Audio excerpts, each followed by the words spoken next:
Oh, he'd definitely be calling me a sook right now, that's for sure. I'm deeply honoured to have been asked by Philip's family to speak today. I'm humbled to be in the presence of you, his family, his friends, and his community. He was so proud of Maxwell, and it's easy to see why today. Taken from the game, his family and loved ones, at the age of just 25, he left the mark on our game that needs no embellishment. I don't know about you, but I keep looking for him. I know it's crazy, but I expect any minute to take a call from him or to see his face pop around the corner. Is this what we call the Spirit? If so, then his Spirit is still with me, and I hope it never leaves.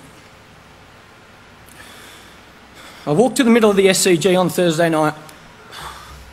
Those same blades of grass beneath my feet, where he and I and so many of his mates here today have built partnerships, taken chances, and lived out the dreams we painted in our heads as boys.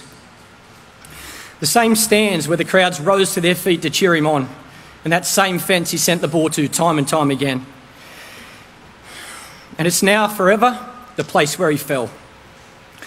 I stood there at the wicket, I kneeled down and touched the grass. I swear he was with me, picking me up off my feet to check if I was okay, telling me we just needed to dig in and get through to tea, telling me off for that loose shot I played, chatting about what movie we might watch that night, and then passing on a useless fact about cows.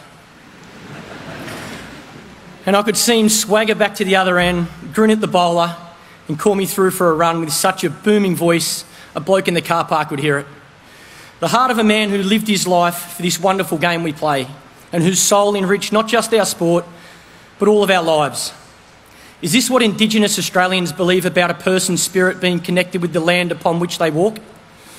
If so, I know they are right about the SCG. His spirit has touched it, and it will forever be a sacred ground for me. I can feel his presence there, and I can see how he has touched so many people around the world. The tributes to him from cricket lovers kept me going. The photos, the words, the prayers, and the sense of communion in this loss from people across the globe have shown me his spirit is in action. It has sustained me and overwhelmed me in equal measure. And the love of my band of baggy green and gold brothers and sisters have held me upright when I thought I could not proceed.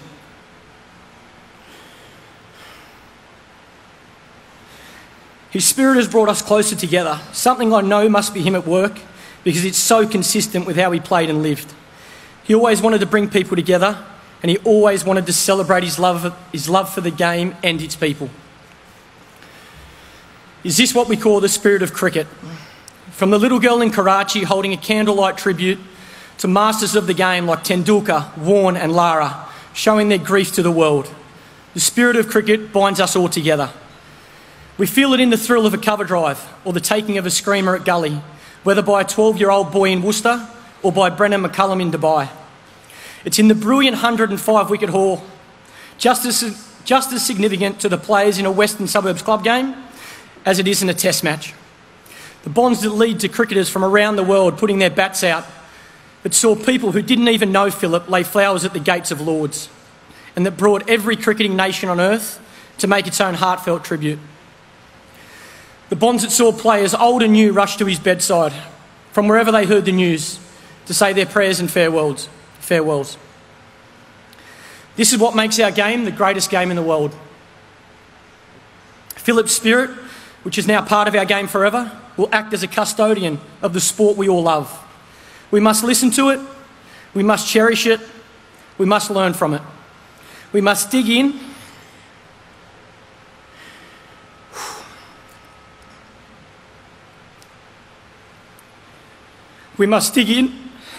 and get through to tea. And we must play on. So rest in peace, my little brother. I'll see you out in the middle.